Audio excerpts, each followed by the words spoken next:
નૈનાબેન, ઈશ્વરભાઈ અને બેન આપણા જયશ્રીબેન નિવ્યા. ઘણી બધી વાતો નંદા સાહેબના વ્યાખ્યાનમાં આવી ગઈ છે, પણ એમણે એક વાત કહી કે આદિવાસી પણ વિકાસ ઝંખે છે. એ હંમેશા ઝંખે છે પણ મળતો નથી. મૂળ પ્રશ્ન એ છે, વિકાસ તો થાય છે પણ કોના ભોગે અને કોના માટે, અને પરિણામે દુઃખ થાય છે. અને આજે નહીં, ભારતીય જ્ઞાન પરંપરામાં જ આપણે જોઈએ કે જ્ઞાનમાં કશુંક જાણવા માટે એકલવ્ય આવ્યો અને આપણે અંગૂઠો કાપી નાખેલો. એ કોઈ પશ્ચિમના ચિંતકે નથી નોંધ્યું, વ્યાસજીએ નોંધ્યું છે.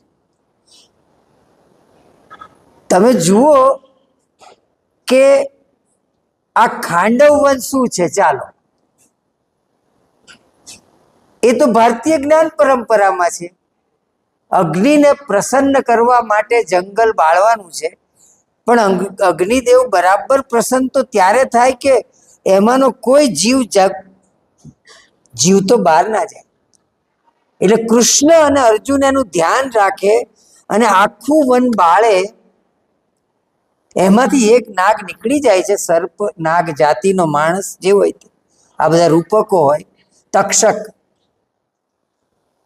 તો ખાંડવ વન પણ અત્યારે પણ કોઈ એટોમિક રિસર્ચ બનાવવાનું હોય તો કે ભાઈ આદિવાસી એરિયા 6 લેન કાઢવાની છે તો અહીંથી આ બધું, અને કોના ભોગે અને કોના માટે, અને બલી બીજો, એમ કહું છું, લાભાર્થી બીજો.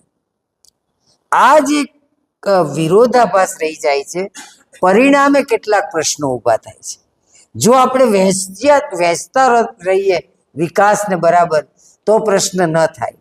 પણ અહીંયા નિરાત છે કે જયશ્રીબેન એ બધામાં હજી નથી પડ્યા, પણ પડવું પડશે, આજે નહીં તો કાલે. કારણ કે અરવલ્લી અત્યારે પ્રોબ્લેમેટિક થયું છે. એટલે મારો જે સવાલ છે, મેં જરા કૃતિ વાંચી એટલે મને ખૂબ મજા પડી કે સાહેબે કહ્યું એમ કે ક્યાંથી શરૂ કર્યું છે. એટલે સાહેબે ઉદાહરણ આપ્યું કે આપણે અમેરિકા જેવું નથી કર્યું. સૌથી વધારે આદિવાસીના મૃત્યુ ક્યાં થયા છે, કોઈ વિદ્યાર્થીને ખબર હોય તો આંગળી ઊંચી કરે. બહારથી આવેલા હોય આદિવાસીનો નિકંદન કાઢીને એમને નામશેષ કરવાનો પ્રયાસ કર્યો હોય, ખૂબ માર્યા હોય, મૂળ પ્રજાને રહેવા જ ન દીધી હોય, એવો કયો દેશ? તમારું જનરલ નોલેજ. ઓસ્ટ્રેલિયા. ઓસ્ટ્રેલિયામાં 10 કરોડ આદિવાસી માર્યા છે. હા, તો આપણને ઘણી વાર જાણતા જ નથી આ વાત. એટલે અહીંયા પણ જયારે હું જોઉં છું કે હમણાં એક સાદા દાખલાથી વાત કરું બેન. એક વિદ્યાર્થીની મારી પાસે, જેનું ઝૂંપડું જ છે, ખેતર પણ નથી, બાપ માં ખેત મજૂર છે. એ છોકરી MA થઈ, MAમાં ગોલ્ડ મેડલ તો ન મળ્યો પણ બીજા ક્રમે આવી. પછી એ છોકરીને BEd કરતી હતી, એમાં એ JRF થઈ ગઈ, જુનિયર રિસર્ચ ફેલો. પણ પેલું BEd તો પૂરું કરવા માટે 2 વર્ષ પૂરા કર્યા, પછી વિષય ગાઈડ મળવા એમાં 25 વર્ષ થઈ ગયા. તો મેં તો શું વાંધો છે, તું કર ને, 50,000 રૂપિયા ફેલોશિપ, 40,000 છે. પણ હોસ્ટેલમાં એડમિશન ન મળે. મેં કીધું કેમ? ST ની હોસ્ટેલ છે ને. તો કે સાહેબ એવો નિયમ છે કે 25 વર્ષ પછી ના મળે. ભલી થાય તારી, આ તો કેવા નિયમ? 25 વર્ષ પહેલા માણસ MA ક્યારે થાય, ગાઈડ ક્યારે મળે, JRF થાય કે ના થાય, આ બધું ભેગા થતા માનો કે 25 થઈ ગયા, અને એ PhD કરે છે તો એડમિશન નહીં. એટલે મેં આ કુબેરભાઈને મેલ કર્યો, જે હજી સુધી જવાબ નથી આવ્યો, કે સાહેબ આ આદિવાસી છોકરીઓને કે છોકરાઓને 25 વર્ષે એડમિશન બંધ થવાનું નાટક બંધ કરો. એમને મળવું જોઈએ. એ ક્યાં જશે છોકરી? એ અત્યારે પ્રાઇવેટમાં રહીને પીએચડી કરે છે. તો એકાએક એક શિક્ષક પાસે આવેલો દાખલો લો. મને તો હતું ભાઈ મળી જાય, આટલા સરસ ટકા આવ્યા. નહીં મળે. 25 વર્ષ પૂરા થઈ ગયા. અરે આવા નિયમો બદલો સાહેબ. આ બધા બ્રિટિશરો જેવા નિયમ છે. એટલે જ્યારે પણ સાહેબે બરાબર વાત કરી કે ઇનસાઇડર વ્યૂ, આઉટસાઇડર વ્યૂ, એમને એક પોતાનું જગત કેવું દેખાય છે એની હું વાત કરું. પણ જે આદિવાસીની એક મૂળભૂત અનુભૂતિ આ છે દગાની, અહીંયા પણ વનમાલા છેતરાય છે, પહેલું જ પાત્ર છે કે અમને ચીટિંગ થયું છે અમારી સાથે. નીલ આર્મસ્ટ્રોંગ નું આપ સૌએ નામ સાંભળ્યું હશે, જેને ચાંદ ઉપર પહેલો પગ મૂક્યો એ માણસ. હવે એ જ્યારે ચંદ્ર ઉપર જાય એ પહેલા કેટલીક તૈયારીઓ કરવા માટે એક જંગલી વિસ્તારમાં એક બનાવ્યું હતું ટ્રેનિંગ સેન્ટર, અને ત્યાં બધા ટ્રેનિંગ લેતા હોય ને બધું કામ ચાલતું હોય. એક આદિવાસી તારની વાડ પાસે બેસીને આમ જોયા જ કરે. એટલે આર્મસ્ટ્રોંગ ને રસ પડ્યો કે આ ભાઈ સતત જોવે છે, ચાલો ને એક દાડો મળીએ એને. એટલે એને કહ્યું કે અહીંયા આવો, તમારે કઈ કામ છે? તો કે આ બધું શું ચાલે છે? એ કે અમે લોકો ચંદ્ર ઉપર જવાય છે. ઓહો, કે કેમ? ચંદ્ર તો અમારા જૂના સગા થાય. સૂર્યચંદ્ર હતા ને ત્યારના અમે આદિવાસી. જો આમાં પોલિટિક્સ છે. આદિવાસી શબ્દ નથી ગમતો રાજનેતાઓને. એમણે એક નવો શબ્દ પેદા કર્યો છે, એનું નામ છે વનવાસી. તમે વનમાં અને અમે નગરમાં, એટલે આદિ કાઢ નાખું ગમે તે. મૂળ નિવાસી છે આદિવાસી, વનવાસી નહીં, કેવળ આદિવાસી છે. એટલે આ કહે છે કે તો અમારા સગા છે, અમે તો સૂર્યચંદ્ર પાણી સાથે પેદા થયા છીએ, અને સૂર્યચંદ્ર પાણી નહીં હોય ત્યારે અમે નાશ પામશું. ત્યાં સુધી તો રહેવાના છે આ પૃથ્વી પર. એટલે પેલા એ કહ્યું કે સારું, તમે ચંદ્ર ઉપર જાઓ છો તો સારું, પણ એક કામ કરજો ને, મારો એક મેસેજ લઈ જશો? તો કે હા. તો કે લખી આપ. તો લખતા તો આદિવાસી ક્યાં આવડે. એને કહ્યું કે હું બોલી આપું. અને આર્મસ્ટ્રોંગ ને રસ પડ્યો કે આ છે કોક ખોપડી, ભલે ભણેલા નથી, અને ન ભણેલી ઘણી ખોપડીઓ જોરદાર હોય છે આપણા કરતા. એટલે એમણે છે ને ટેપ રેકોર્ડર લઈ આવ્યા અને મેસેજ ટેપ કર્યો ને એની આદિવાસી ભાષામાં બોલ્યો જે બોલવું હતું. ટેપ થઈ ગયું જયશ્રીબેન. પછી એમને એક બે લિંગ્વિસ્ટનો સંપર્ક કર્યો કે ભાઈ આ તો ચંદ્ર બંદ્ર સંભળાવ જેવું કહ્યું છે, પણ ચંદ્ર ને તો ઠીક, પણ તમે તો સાંભળો, તમને ખબર પડે કે આનો શું અર્થ છે. એટલે એક માણસ જે આવી ભાષા જાણતો તે મળી ગયો, એની પાસે મેસેજ રજૂ કર્યો. એમાં એ માણસ એવું બોલેલો આદિવાસી કે અહીંયા તો આણે પગ મૂક્યો પછી અમારી એક વેચ જમીન નથી રહેવા દીધી. ચંદ્ર ઉપર આ પગ મૂકે ને તો કાઢી મૂકજો, ને તો ચંદ્ર ઉપર કોઈ નહીં રહેવા. તો જો કે એને છે કે તમને આ ઓછું પડ્યું કે તમે ચંદ્ર છો હવે છીનવવો છે અમારી પાસે. वो लोगों ने अमेरिका वालों ने ब्रिटिश के साथ करार किया था, as long as the rivers flow and as long as the grasses grow, तुम लोग काम करोगे और हम यहाँ मतलब नेता। बिल्कुल, ये जो आदिवासी की बात करते हैं वही अमेरिका की आदिवासी की बात. बिल्कुल. એટલે હું જ્યારે પણ જોઉં છું ને મને એમ થાય કે આ માનો કે કર્ણ છે કે સોરી એકલવ્ય, એ એકલવ્ય 12 વર્ષનો ન હોય અને 70 વર્ષનો આપણે કલ્પીએ તો એ જયારે વૃદ્ધ થયો હશે ત્યારે હાથ એને અંગૂઠો કેવો લાગતો હશે. ત્યારે તો આ ભાવાવેશમાં આપી દીધો બિચારા ગુરુને, અર્જુનને ન નડે મેરિટમાં. એટલે મેરિટ કહીએ છે ને, આ મેરિટમાં આવ્યો તો લો, તો અંગૂઠો કાપી લીધો તમે. અને તમે કહો છો પોલિટિક્સ નથી કર્યું આપણે. આ ભારતીય જ્ઞાન પરંપરા જ છે, બીજું કઈ નથી. એ અંગૂઠો 70 વર્ષે એને લાગ્યો હશે ને કે આ કૌરવ, આ પાંડવ, આ ગમે તેટલી પાર્ટીઓ બધી એમાંની એકે અમારી નથી, જે હોય તે. તો આ જે અનુભૂતિ છે એની એક કપાઈ ગયો છે, એલિયનેટેડ છે. અને એટલા માટે એને ડ્રીમ જોવા ગમે છે. આ ડ્રીમની નોવેલ છે. મેં લખ્યું છે કે આ આદિવાસી પરંપરાની ગ્રામ લક્ષ્મી છે. આપણે ત્યાં એક લેખક હતા જે આપણને ડ્રીમ બતાવતા હતા, રવ દેસાઈ. આ નવલકથા કેવી છે તમે બધા વાંચજો, તમે એમના વિદ્યાર્થીઓ છો એટલે તમે તો વાંચવી જ જોઈએ. હા, તમને થોડીક ચોક્કસ નહીં ગમે, કારણ કે જયશ્રીબેનને હું રિક્વેસ્ટ કરવાનો છું કે થોડાક વધારે પ્રેમ કરાવો. પ્રેમ વગર કશું જ નથી ગમતું. આ છોકરાઓને તો નહીં જ ગમે. એ પ્રેમ કથાના ડોળિયામાં બધું મૂકો. પ્રેમ થશે ને તો બધા પ્રશ્નો મુકાશે. અઘરામાં અઘરા પ્રશ્નો હમણાં ઓસ્કાર સુધી પહોંચી ગયા છે. હોમ બાઉન્ડ જોઈ લેજો, નેટફ્લિક્સ પર આવી છે ફિલ્મ. કેટલા બધા પ્રશ્નો છે, કાસ્ટનો છે, માઇનોરિટીનો છે, દોસ્તીનો છે. 7 અજૂબે ઇસ દુનિયા મેં એવી દોસ્તી છે.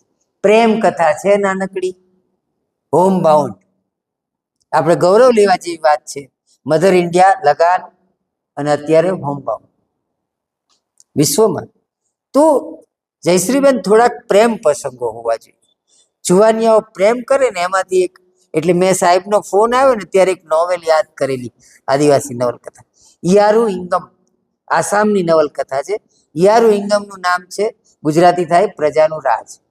પણ 3 છોકરાઓની પ્રેમ કહાની, એમના રોજના પ્રશ્નો. ત્રણેય આદિવાસી પોતાનું જીવન જુદી રીતે વિચારે છે, એની કસમકસ. ત્રણેય આપણને સાચા લાગે, ત્રણેય ખોટા લાગે. Identity crisis. પણ 3 પ્રેમ કથા પણ છે, એટલે પેલો વિચારનો ભાર ઓછો લાગે અને આપણે પ્રેમની વાત સાંભળતા સાંભળતા ચિંતનમાં ચાલ્યા છે. અહીંયા જબરજસ્ત વાત મુકાઈ, પણ થોડાક આ છોકરાઓને જોયા ને એટલે મને યાદ આવ્યું. મેં તો પ્રસ્તાવનામાં લખ્યું નથી, પણ અહીંયા જો કે એની મધુરતા માટે થોડાક પ્રેમ પ્રસંગો. કારણ કે યુદ્ધ અને પ્રેમની કથા એ લોકોને વાંચવી ગમે છે. એટલે આ જે કથા છે એ ફ્લેશબેકમાં સ્ટાર્ટ થાય છે. એમણે કર્યું છે શું કે પર્વત, એક આખો સિલિગુરી, એક એમને એક દુનિયા બનાવી, ટ્રેઝર આઇલેન્ડ. એમાં એક પ્રકારની જેને કહેવાય કે દિવ્ય ભવ્ય જુદા રીતનું છે એક ગામ. જમના નામનું પાત્ર છે, અને જમનાના જન્મથી જમનાના મૃત્યુ સુધીની વાત છે આમ જોવા જઈએ. અને આ ઘણાની રીતો હોય છે લખવાની. અત્યારે માનો કે વર્ષાબેને નવલકથા લખી છે ક્રોસ રોડ. એમાં પણ નાયિકાનો જન્મ થયો 1915માં અને 75માં મરી સુરતમાં. અને એ રીતે ત્યાંના આખા જે અનાવિલો એની વાત છે. દરેક પોતાના, દરેક માછલું પોતાના જળની વાત તો કરે જ ને. તો જયશ્રીબેન જે જળ પીને આવ્યા છે એની વાત કરે છે. પન્નાલાલે કાળુને નાયક બનાવ્યો ખેતરમાંથી. ગોવર્ધન રામે ગ્રેજ્યુએટ સરસ્વતીચંદ્રને બનાવ્યો. નાયક તો તમે કોને બનાવશો? આપણે એવું કહીએ છીએ કે સાહિત્ય એટલે સમાજની RC, mirror of the society. હવે આપણે માનો કે અરીસા સામે આમ જોઈએ અને આપણો કાન ના દેખાય તો એકદમ ધ્રાસકો ના પડી જાય? આપણે આમ કરીએ કે નહીં કે કાન તો છે સાલા અને અરીસામાં દેખાતા નથી, તો શું પ્રોબ્લેમ છે? અરીસાનો પ્રોબ્લેમ છે, મારો નહીં. એમ માનો કે કોઈ આદિવાસી જાય અને સાહિત્યમાં જોવે કે અમે ક્યાંય છીએ? અમે તો નથી ભાઈ, પાત્ર રૂપે નથી સર. હા, પણ તમને કોઈ દાડો જોયા હોય તો લેખકો લખે. માનો કે કોઈ દલિતો ગયા 80-90 પહેલાના સાહિત્યમાં, એમને નથી દેખાયા. એટલે જ્યારે જોસેફ મેકવાને આંગળિયાત લખી તો એનો નાયક છે ટીહારામ. અને આ ટીહારામ પણ એક મેઠીને પ્રેમ કરે છે. પ્રેમ સરસ્વતીચંદ્રને કુમુદ નથી કરતા. ખેતરમાં કાળુ રાજુ કરે છે, હરિજનવા ટીહોને મેઠીએ કરે છે, અને સલીમને સકીનાય કરશે, અને ગેંગ્સ વાસેપુરમાં કરશે, ક્રિમિનલોની વચ્ચે. પ્રેમ મારી શકાતો જ નથી. તો આ જે નાયકો બદલાય છે આપણે ત્યાં, એમ આ જમના પ્રવેશે છે.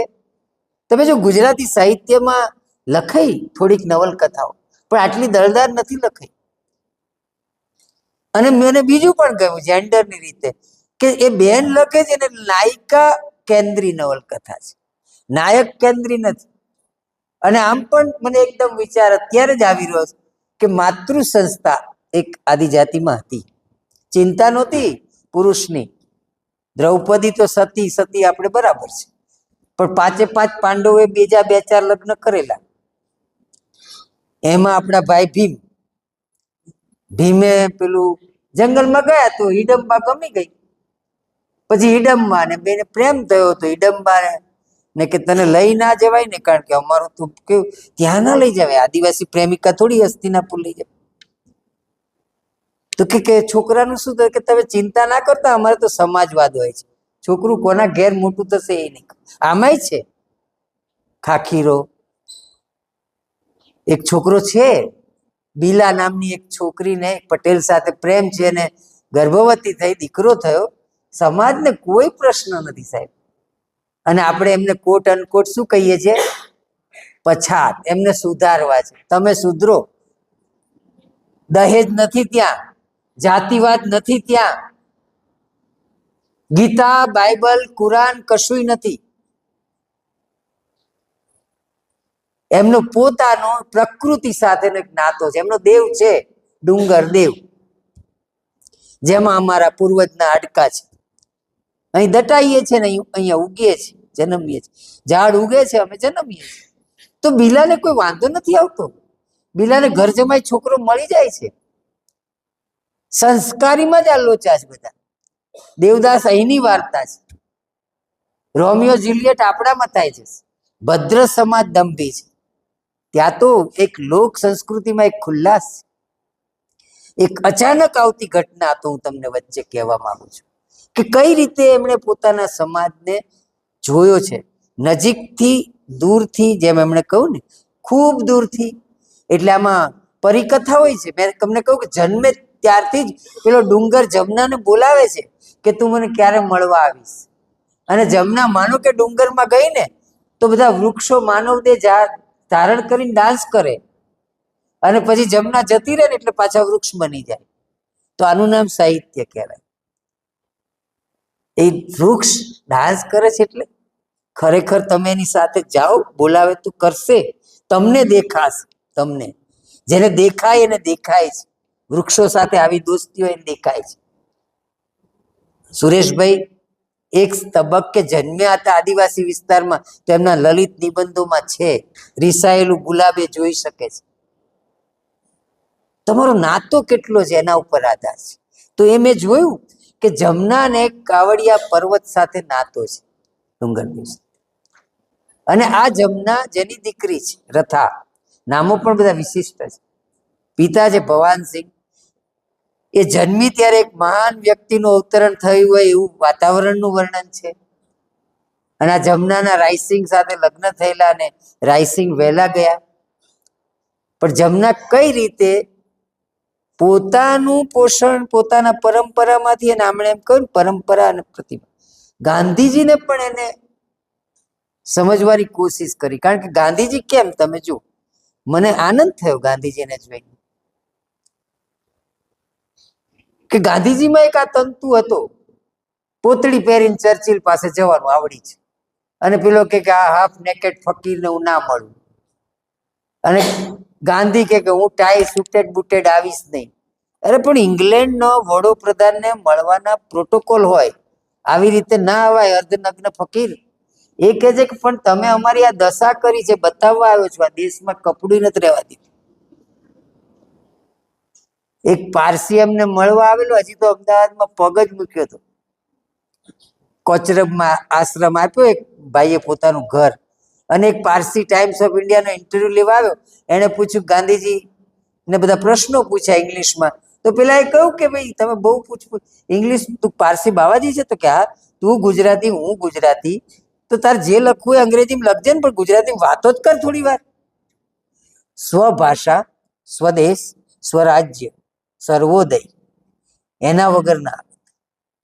તો આ પણ અહીંયા થયેલો માણસ છે કે જેને એવું હતું કે ગુજરાતી ભણાવાય. ગુજરાતીમાં ભણવાનું એડમિશન બહુ મોડું થયું છે ગુજરાતીનું યુનિવર્સિટી. કોઈ વાર જાણજો જેમાં ભણતા હોય કે ગુજરાતીમાં BA ક્યારે શરૂ થયું, ગુજરાતીમાં MA ક્યારે શરૂ થયું, બહુ પછી એડમિશન મળ્યું. આ બહુ ઇંગ્લિશનું ત્યાં મોડું થયેલું છે. તમે ઇન્સ્ટિટ્યુશનનો ઇતિહાસ જુઓ તો પછી આ રાઠવી વસાવીનું શું થશે? કોણ આવશે? એટલે એમણે લઈ લીધું, દસ્તાવેજ આમાં ભરપૂર લઈ લીધા છે. કેટલા બધાનો ફાળો છે આમાં, પણ બધાને મળીને આ જમનાની કથા કહેતા કહેતા એમણે આખી કથાને એક સ્વપ્નશીલતા પણ પરોવી. આ જમનાની દોહિત્રી જે છે અને ભારતેન્દુ એના મિત્ર, આ બંને દ્વારા કેવી કેવી વસ્તુ થઈ. સૌર ઉર્જાથી ચાલતા સ્કૂટરો છે. બોલો હવે આદિવાસી વિસ્તાર એટલે એક સાયન્સ ફિક્શનનો ટચ આપ્યો છે એમ કહું છું. અને આ બંને નવી પેઢી જુદી રીતે વિચારે છે. તો ગાંધી અને ટ્રાઇબલ ની જે જ્ઞાન મીમાંસા છે એ ક્યાંક અડે છે કે રિસોર્સિસને આપણે વાપરી ન રાખવા, નવી પેઢી માટે રાખવાના જ ભાઈ. આપણે આખું જંગલ 1 રૂપિયામાં ન અપાય. તો આ એમને ભાન છે. એટલે જે રીતે કરી રહ્યા છે, મેં જોયું કે ગાંધી દર્શન અને આદિવાસી દર્શન કેટલી જગ્યાએ મળતું છે, તો એનો એમને લાભ લીધો છે. એટલે આ જમનાની કથા કહેતા કહેતા એ પછી ભૂતકાળમાં ક્યાં જાય છે મિત્રો? તો તમને એકદમ જ હોમર યાદ આવશે. ઇલિયડમાં થતી બધી સ્પર્ધાઓ, સ્પર્ધાના અપાતા ઇનામો ને વાદીની રમતો ને મૂઠ મારવાની સ્પર્ધાઓ, બધી સ્પર્ધાઓ છે. સર્પ વિદ્યા, સર્પને કેમ પકડાય, તમે સર્પને ચુંબન કરી શકો, એ તમને કરડે નહીં, તો એની સામે કેવી રીતે ત્રાટક કરાય. હા, એમાં પછી તમારે શરત ચૂક ના રખાય. સહેજ જ શરત ચૂક રાખો ને તો એની તાલીમ હોય આખી. તો આ આખું જે જગત છે એ જે એમણે જંગલમાં બેઠા બેઠા મોજ મજાઈ કરી હોય ને, એમણે પોતાની રીતે જ્ઞાન મેળવ્યું હોય ને, તો એ કઈ રીતે મેળવ્યું છે? તો આપણે આ રમતો અને સ્પર્ધાઓમાં જોઈએ. મનુષ્ય છે. આપણે શું કર્યું? આદિવાસીને કાં તો આપણે એક જંગલી, કોટ એન્ડ કોટ, જંગલમાં રહે એટલે જંગલી, આ જંગલી શબ્દ આપણે ત્યાં નીચો કરે. ભલે દિલ્હીમાં રહેતો હોય, પ્રદૂષણમાં રહે છે, તેના કરતા જંગલમાં સુખી છે, જંગલી. હા, પછી જંગલી અથવા તો આપણે એને ભોળો. અરે એ પણ મનુષ્ય છે ભાઈ. એના મનુષ્યત્વને બહાર લાવો ને, અને લાવ્યા છે. માનો કે તમને કહું, જમનાની સગાઈ રાયસિંગ સાથે થઈ તો એની એક બેનપણી છે યોહા, એને નથી ગમતું કે આને સરસ આટલો છોકરો મળી ગયો તો મારું શું. જો તો મને આ દ્રશ્ય ગમેલું કે મીઠી ઈર્ષા થાય. અહીંથી મીઠીથી વધારે છે, અહીંયા તેને એમ થાય છે કે રાયસિંગ મારા માટે કેમ નહીં, એટલે એને બરાબર નથી ગમતું, ખોટું લાગે. તો આ બધું મને વધારે ગમ્યું કે ત્યાં કોઈ દેવત્વ નથી, એક મનુષ્ય, એ પણ મનુષ્ય છે, આપણા જેવો જ છે. તો એનામાં પણ આ ઈર્ષા, તેજોદ્વેષ એ હોઈ શકે છે. એટલે એક નાના નાના કેરેક્ટર મને જોવાની મજા આવે છે. એટલે આ જમના આ આખું એમના સમાજની સ્પર્ધાઓ, પછી તમારે ઇતિહાસને એમને આવરી લીધો. દેવી આંદોલન, જે ડેવિડ હાર્ડીમેને કામ કર્યું છે કે કઈ રીતે કેટલીક જગ્યાએ દારૂ વગેરે, જો કે હમણાં મને આ કંઈ બધું અનુકૂળ નહોતું આવ્યું થોડુંક, કે દારૂનું બરાબર પ્રચુરતા છે તો દૂર કરાવ્યું. પણ હમણાં માનો કે આપણે ત્યાં ગાંધીનગરમાં દારૂ શરૂ થયો, બીજે બધે પણ કરી રહ્યા છે કે ભાઈ આ બહારથી લોકો આવે ને એટલે એમની સંસ્કૃતિનો ભાગ છે, એટલે આપણે મંજૂરી આપવી પડે. તો આદિવાસી શું, એમની સંસ્કૃતિનો ભાગ નહોતો, તે બિચારા પોટલી ના વાળાને પકડીને મારીને ધોઈ નાખો. આપણે કાનજીની એક વાર્તા છે, મહુડા બિચારા વીણ્યા લઈને વેચવા ગયા, પેલા તો પકડે. આ મહુડા ક્યાંથી લાયા? સરકારી મહુડા છે કે પોતાનો મહુડો? અરે ભાઈ, તમે સરકારી કહો છો, એ મારા દાદાનો જ હતો ને જમીન, ત્યાં મારા દાદા દાટેલા, તો શું કહેશો? પણ એ પકડશે. પછી કે પૈસા ક્યાં છે? પેલો કે સાહેબ સંતરામપુરના બજારમાં, કે સાહેબ અમારે પોતળીમાં ખિસ્સું ના હોય, અમે ખિસ્સા ભરીએ જ નહીં, તમે ભરો, ખિસ્સું તમારું હોય, અમારે પૈસો જ ના. અહીં પૈસા આવ્યા ને એમાંથી લઈ લીધું કંઈક મરચું મસાલો ઘેર ગયા, ખિસ્સા તો તમે ભરો છો. અને પછી તમે પેલું શું કે અપરિગ્રહ આવું બધું ભણાવો છો, સંગ્રહ ન કરવો. કેટલો કર્યો, સંગ્રહ ના કરો. એ નથી કરતા સંગ્રહ. તમે કહ્યું ને બરાબર યાદ કર્યું. બીજા વિશ્વયુદ્ધ વખતે જો આપણા પન્નાલાલ બેન આદિવાસીને કેવા યાદ કરે છે. પન્નાલાલની એક અદ્ભુત વાર્તા છે, એકાએક મને સ્ફૂરી છે એટલે કહું છું. વાર્તાનું નામ છે નેશનલ સેવિંગ. થયું એવું કે સેકન્ડ વર્લ્ડ યુદ્ધમાં અંગ્રેજોએ ફરજિયાત કહ્યું સરપંચોને કે ગામમાં જેટલા હોય બધા ઓછામાં ઓછા 5 રૂપિયાનું સર્ટી લેવાનું, 12 વર્ષે બમણા મળશે. આવી ગયું આપણી સરકારો જેવું, પણ ફરજિયાત છે, નહીં લે તો માર પડે. સેકન્ડ વર્લ્ડ વોરનો ખર્ચ કાઢવાનો. અને એટલા માટે વાર્તાનું નામ છે રવજી કરીને એક માણસ છે. એ સરપંચને કહે છે કે યાર તમે જાણો છો 2-3 છોકરા છે, બૈરું મરી ગયું છે, બકરું છે, ઘરમાં ઝૂંપડી છે, હું ક્યાંથી 5 આપીશ? એટલે પેલા સરપંચને દયા આવી. ટાઈમ્સ ઓફ ઇન્ડિયા વાંચતા સાહેબ આવ્યા છે વડોદરાથી, સયાજી રાજ્યના. બધા આના માટે લાડુ બની રહ્યા છે, એની સુગંધ આવી રહી છે. બનાવવું તો પડે ને, સાહેબો આવે એટલે. અમે આવી એટલે બનાવશે એમ. આ શહેરના સાહેબો ખતરનાક હોય છે. તો એ જે લાડુ બાડુ બની રહ્યા છે, સુગંધો આવી રહી છે, તમે જુઓ કે એકદમ પન્નાલાલ આપણને શું કરે કે આવી જાજમ પાથરી. સાહેબ અહીંયા સાહેબ બેઠા છે ખેડૂતો માટે જાજમ પાથરી, પણ કોઈ ખેડૂતની તાકાત નથી કે જાજમ પર બેસે. જાજમ જ્યાં પૂરી થાય ને ત્યાંથી ખેડૂત બેઠા છે. કેટલા ડરે છે. ના બેસાય, સાહેબો માટે છે. એક અંતર જુઓ તમે. મને બહુ ગમે છે, એક અભણ લેખકે લખેલી વાર્તા છે. પન્નાલાલ ભણે હતા અને પછી બધાને કહે છે કે જો ભાઈ ફરજિયાત ભરવાનું. અને પછી રવજીનો વારો આવ્યો એટલે રવજીએ કહ્યું કે સાહેબ મારે તો પૈસા નથી. તો કે બૈરું વેચી દે. તો કે સાહેબ એ મરી ગયું, લેવાના જ છે. એટલે સરપંચે વિનંતી કરી કે સાહેબ રવજી તો બહુ ગરીબ છે, રવા દો. એટલે સરપંચને કે તો તને 15 રૂપિયા લેવડાવીશ. એટલે રવજી ઘેર ગયો, 3 છોકરાને દૂધ પીવડા વાળી બકરી લઈને વેચી. ત્યાં દુકાન છે, એમાંથી એને સર્ટી લીધું 5 રૂપિયાનું. પછી ઘેર આવ્યો, લેવું જ પડ્યું. આ છોકરાને દૂધ શું પીવડાવીશ ને બધા ચિંતા કરતા પહેલી ચિંતા શું થઈ? એમને તો લોકર ના હોય ને, પાછું ઘરમાં તિજોરી ના હોય. હારું આ 12 વર્ષ સાચવવાનું કારણ. આ ઝૂંપડીમાં વરસાદ કેટલો, તડકો કેટલો, 12 વર્ષ ભૂંગળામાં નાખીશ, અહીં નાખીશ. ખરેખર એને ચિંતા થઈ ગઈ, 12 વર્ષ કેવી સાચું. એટલે એને એક વિચાર કર્યો કે સાચવવા કરતા ગામના વાણિયાને ત્યાં મૂકી આવું તો કે તારે જેટલામાં લેવું એટલે લઈ લે.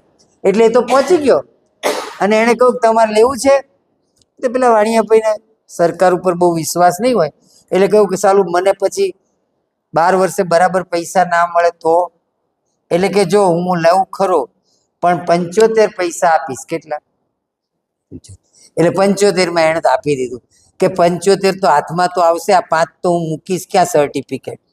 અને જેવો ગામમાં ગયો, પન્નાલાલે સાહેબ વાર્તા ક્યાં પૂરી કરી છે? આખું ગામ એ વાણિયાની દુકાન પાસે લાઈનમાં ઊભું છે. વાર્તા પૂરી. નેશનલ સેવિંગ, આપણા બધા નેશનલ સેવિંગ આવી જ રીતે વાણિયા પાસે પડ્યા છે. તો જે રીતે પન્નાલાલે વર્ષો પહેલા વાર્તા તો લખી છે, પણ એમાં અચાનક આદિવાસી નાયક આવ્યો. આઉટસાઇડર છે. પન્નાલાલ ખાલી જોયા જ. પન્નાલાલ તો પટેલ છે, કાનજી પટેલ છે. એને ભીલની ભોય લખ્યું. આનંદની વાત છે કે પહેલી આદિવાસી નવલકથા 55માં લખાઈ ગુજરાતમાં, મેઘલી રાતે, દક્ષિણ ગુજરાતમાંથી સુહાસીએ લખી. એમાં નાયક આદિવાસી વિસ્તારમાં કામ કરે છે, આરણ્યક જેવું. પણ પહેલી વાર આદિવાસી નાયક આવે છે કાનજીમાં, કોતરની ધાર, કાનજી પટેલ. પણ એ પટેલ છે. આદિવાસી લખે છે એક સુરમલ વહોનિયા કરીને એક ભાઈ.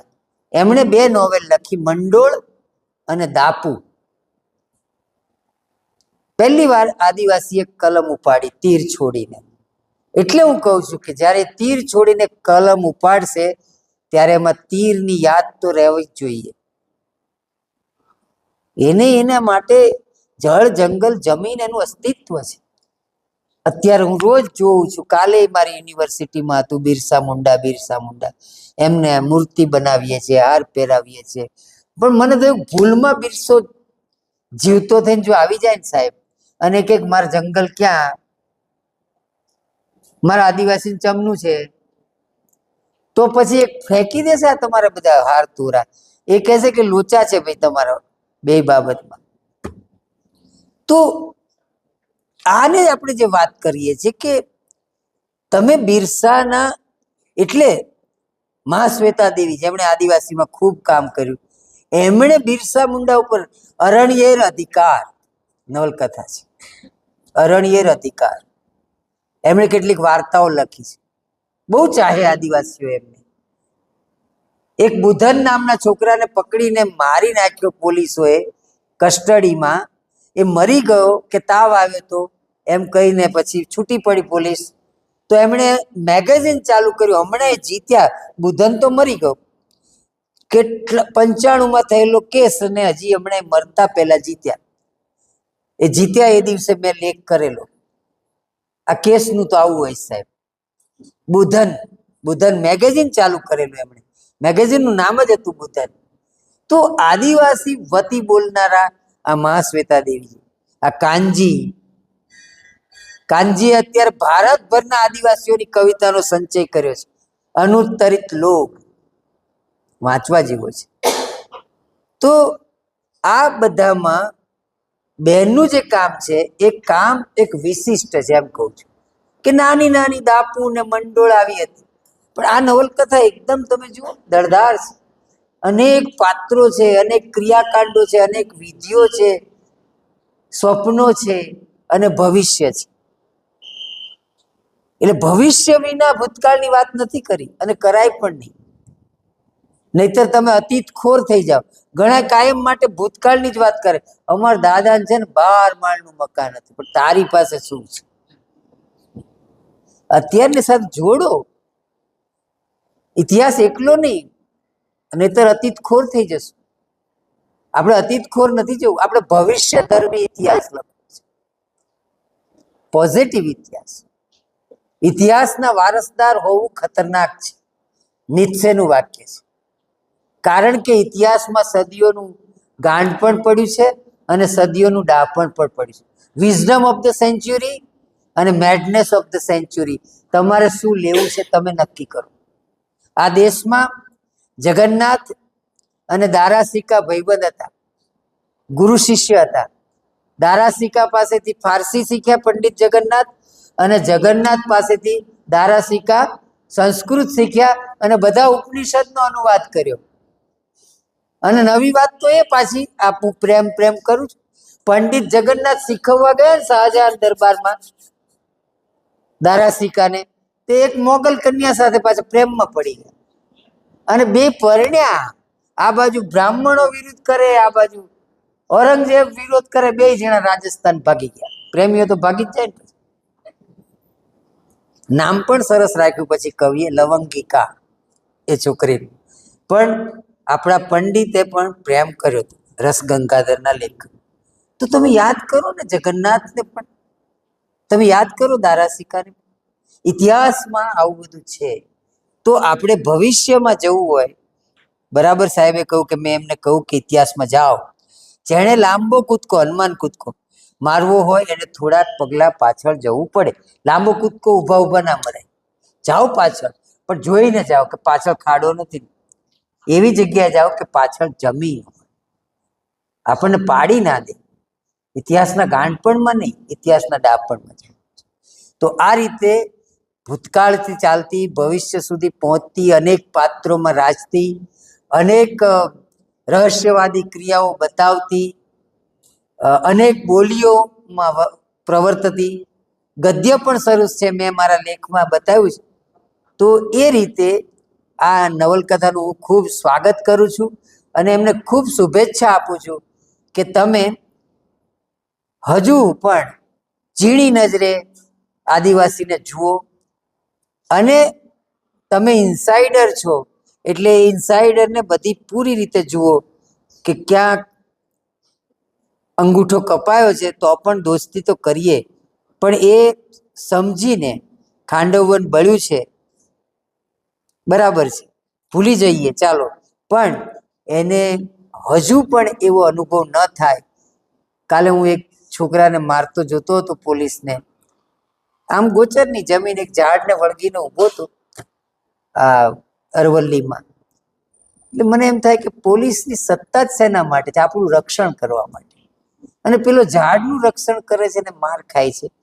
આ દેશમાંથી આ ઘટના તો દૂર થવી જોઈએ. આભાર.